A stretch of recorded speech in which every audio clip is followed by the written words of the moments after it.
एक व्यक्ति ने श्री माधवाचार्य जी महाराज से प्रश्न किया कि महाराज, आप कह रही हो कि हम अपने पिता के निमित्त ब्राह्मण को भोजन कराएं पितृपक्ष में, तो हमारे पिता को वह प्राप्त होता है।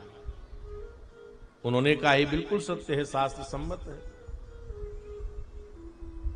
बड़ा विचित्र महापुरुष था वह। उसने कहा कि महाराज कहीं हमारे पिता गधा हो गए हो, गधा, और हमने ब्राह्मण को भोजन कराया, तो गधा तो अन्न खाता नहीं है, खिलाते भी नहीं है कोई। तो वो हंस करके कहते हैं कि भैया तुमने अपने पिता को गधा ही क्यों बनाया, तुम अपने पिता को देवता भी तो बना सकते थे, देवता। फिर उन्होंने उदाहरण दिया कि ठीक है तुम्हारे पिता गधा हो गए,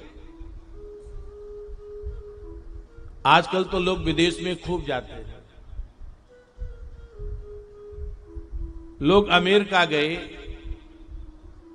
अब अमेरिका का जो डॉलर है उसे लाकर के तुम भारत में किसी दुकान से वस्तु खरीदना चाहो तो क्या आपको मिल जाएगा? डॉलर आपको विश्व बैंक में जमा करना पड़ेगा।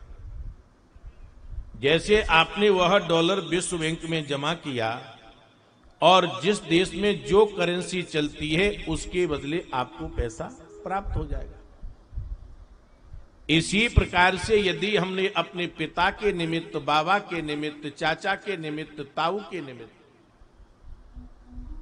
पितृपक्ष में ब्राह्मण को भोजन कराया, तुम्हारे पिता ताऊ किसी भी योनि में हो और उस योनि का जो सर्वश्रेष्ठ भोजन है वह उनको प्राप्त हो, इससे वो तृप्त होंगे, तुमको आशीर्वाद देंगे। तो पितृदेवार्चनम तथा। अब आजकल जैसे हमारे पूर्वजों का दिन पड़ता है ना, तो ऑफिस जाना है या और किसी कार्य में जाना है तो क्या कहते हैं कि 4 जोरा कर ले, वो ब्राह्मण है जमाए दे। यही तो करते, 9 बजे ही, 8 बजे, क्यों पंडित जी, 10 बजे, 8 और 10 बजे, 9 बजे यदि आपने प्रसाद पवाया तुम्हारे पितर तृप्त नहीं हो। हमारे यहां पितरों का जो समय है वो अभिजित मुहूर्त का है, 12 से 1 बजे के बीच में हम प्रसाद पवाएं।